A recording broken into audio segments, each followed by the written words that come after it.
You see, if the Christians didn't come and knock at our door, we might not have awoken up to what we are doing now. Do you know that? It's the Christian who woke us up. As a young man, when I left school, I worked at Adams Mission Station, outside Amazon Todi. Adams Mission Station, Adams College, built by an American for Africans. Across the valley from this institution was the shop where I was working. And the missionaries, what the training that they were getting, were experimenting all what they learned on the people working in the shop, all young men who just left school, cheap labor. So they come along into the shop to buying bread, rice, sugar, flour, and at the same time they say, you know, Muhammad had so many wives. So I know nothing about that. I knew nothing about that. He says, you know, Muhammad, he copied his book, the Qur'an, from the Jews and the Christians. I know nothing about that. He says, you know, Muhammad spread his religion at the point of the sword. He forced people to accept Islam. So if you don't accept Islam, you chop off your head. I know nothing about that. And none of the guys working with me knew anything about what these guys are talking. These missionaries. They're making life miserable for us. Attacking us. We are minding our own business. We want to sell sugar and salt, flour and rice. They want to talk about religion. Whatever training they get, they're experimenting on us. So they prodded me. I'm a type of person, by nature, God made me so, that now I want to find an answer.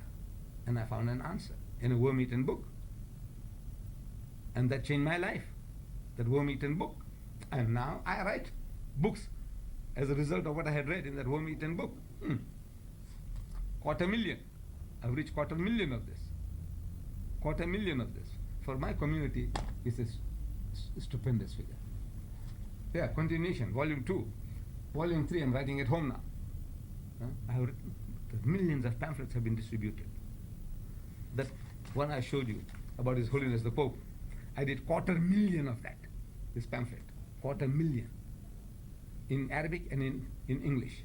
So, in other words, it's working, but it is all as a result, is a reaction to what was being done to me.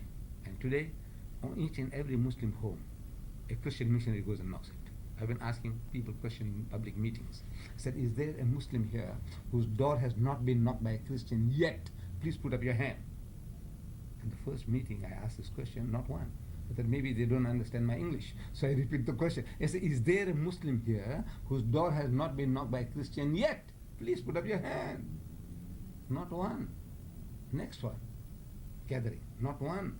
Next one. Not one. Out of 5, one guy put up his hand. So I passed it as a joke. I said, you see, this man must be living in an ivory tower or somewhere in the basement somewhere, that somehow the Christian escaped him. It was a joke. Again, another series of meetings, another 5, another guy also. One guy put up his hand that nobody has come and knocked at his door. Again, it's like a joke. If everybody everywhere says somebody has been knocking at your door, and here, this guy, nobody, again, the same type of remark. I said, you know, he must be living in an ivory tower, this man. But at question time, that man comes forward and he says, you see, when the Jehovah's Witnesses, then they visited me at home, then everybody laughed. He said, this is the guy who said nobody had knocked at his door. But he said the Jehovah's Witnesses, when they came to... So this is what it is. In other words now, the Christian is waking us up. You want our children. You want to convert them to us. This is the highest crime. This is apostasy. See, it is the highest crime. That means now, from the worship of the one true God, you're going to take away my child to go and worship Jesus Christ, a human being like myself, a great man, a mighty messenger of God. But he says, no, he's not a God himself. He's to be worshipped. He says, now, that's my child will do. And as such, we believe he'll go to hell, and his children will go to hell.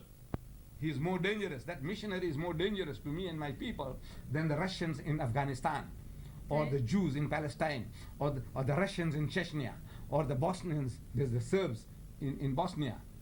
The guy who steals my faith is more dangerous from the Islamic point of view than the guy who takes my life. Because if he takes my life, I go to heaven. the Pathan, the Afghanistan people, if they die at the hands of the Russian, we believe they'll go to heaven. If the Jews kill the Palestinian, I said the Muslim will go to heaven. You see, if the Serbs kill the Muslim, I said they'll go to heaven. If the Russians kill the Chechens, I said they will go to heaven. But you taking my child, my child will go to hell. So you are more dangerous. Stealing my faith is more dangerous to me than stealing my life. Is it dangerous enough to use force against? No. We talk. Let us talk. And we believe in talking. We have been talking. For the past 40 years I've been talking. City Hall of Durban, Johannesburg, Cape Town. I'm talking. And do believe me, in 40 years, not a single person has thrown a rotten tomato at me or a rotten egg. Do you know that? And the most sensitive topics, most controversial topics, was Christ crucified? 1,200 million Christians say yes, 1,000 million Muslims say no. Where lies the truth? You be the judge. And no incidents. No incidents. One meeting, same topic, between Dumini Papers of the Dutch Reformed Church and myself at the Green Point, like 30,000 people gathered to listen to both sides. And no incident. Look, in other words, we are mature enough to listen to each other's points of views and make up our minds. This is what we want, which Islam expects. Then if you gag me, then I have a right to fight. Then I have to find ways and means to topple the government, even physically, even with guns and grenades. But if you give me religious freedom, give me a chance to talk, that's all. Give me opportunity to talk. Don't gag me. Because when you gag me, I might explode. So don't gag me. And we give you the same opportunity. We don't want to gag you. Talk to us. Reason with us and we will reason with you. And by that process, we reach a conclusion that Islam is the way, which we believe it is, then let's be one in this fellowship of faith.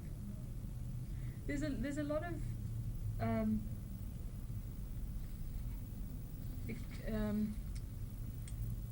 comparison in your writings and in writings and in speeches that have been broadcast to militancy. And the one says by the Ayatollah Khomeini, I picked up this quote, Jihad must triumph. Holy war means the conquest of all non-Muslim territories. The final aim is to put Quranic law in power from one end of the world to another. The last statement, that the Quranic law must prevail, I stand for that. Because the Qur'an says, it says, He's given you a way of life, this religion, Islam. It says, لِيُزْهِرَهُ عَلَى الدِّينِ كُلِّ, a way of life, a deen that is to master, overcome and supersede them all, kulli. Whether it be Hinduism, Buddhism, Christianism, Communism, Judaism, every ism, Islam is destined to master them all. H.G. Wells, the American historian, in his book The Shape of Things to Come, he says that Africa is a fair field for all religions, but the religion which the African will accept is a religion which best suits his needs, and that religion, everyone who has the right to speak on the subject says is Islam. George Bernard Shaw, the great British playwright, George Bernard Shaw, he said, if any religion has a chance of conquering England, near Europe, within the next 100 years, he said that religion is Islam. But the sad thing is that the Muslims, we haven't made a start yet. Now I want to wake up my people and say, make a start, man. This is the destiny. The Quran says this is your destiny. Truth against batil, against falsehood. Any type of falsehood. This must prevail. And as such we say, we have the truth, the whole truth, not partial truth. And we want to share